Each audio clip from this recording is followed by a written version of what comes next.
In our last endgame, we finished with a queen and pawn endgame, so I felt it fitting to end this series with another queen and pawn endgame, and this time we have Carissa Yip with black. Overall fundamentals of queen and pawn endgames. Whoever has the furthest past pawn typically has the advantage in queen and pawn endgames. The other major factor is avoiding perpetual check.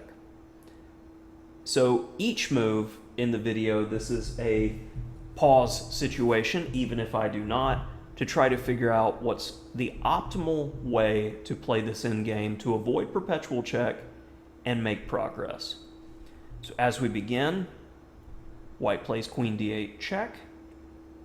So you have two options here, king g7 or king h7. In the main game, king g7 was played, and then king h7.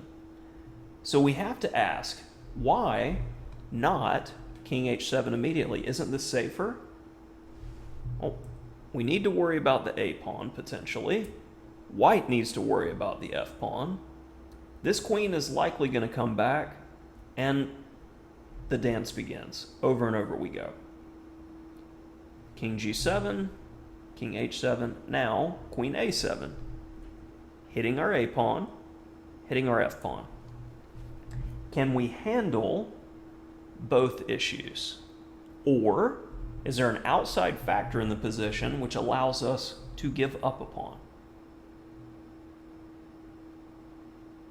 In this case, king h6 is quite strong. If you go pawn hunting, we do as well. The e-pawn is going to be far, far faster than the counterpart, especially with the white king out in the open. The entire structure is going to fall. So white opts for a move that defends both attacked pawns. So now it's a question of how can we make progress? This pawn seems to be immune to capture from the aforementioned ideas. So that gives us a free hand. Let's start getting pawns closer to the opposite side of the board. e5. Queen c5, hitting our e-pawn. And that theme of if your queen stops defending the f-pawn is seen throughout this game. King h7. You can have your choice. Would you like the e-pawn or the a-pawn? Back here, queen b6.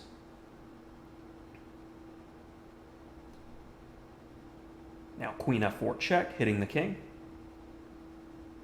Check, check, a4. Might as well get rid of that. That is the most dangerous pawn on the board after all. Queen f6. Now what's the move that does it all here? Queen takes b3, defending the key defensive pawn, keeping our king safe, getting ready to usher the a-pawn forward. Check. Hitting the e-pawn. So now what is the best path forward?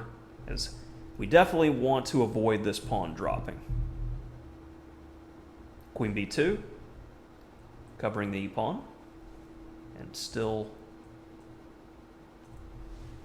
having the path ready, as well as hitting the f-pawn.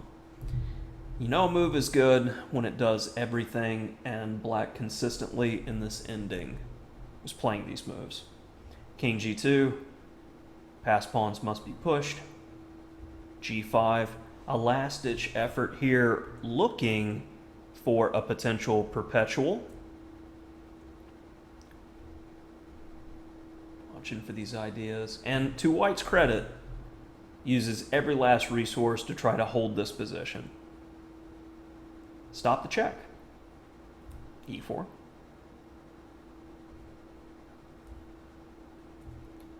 Got to be careful again. So what's the best way to stop the counterplay? G takes H5.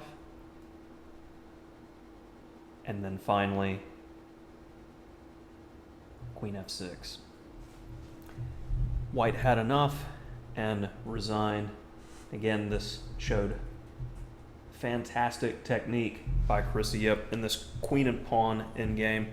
And hopefully you enjoyed this endgame series on the Olympiad. We had a very good result overall, and you can check down below for an article with more games and highlights from the event. Thanks for joining in.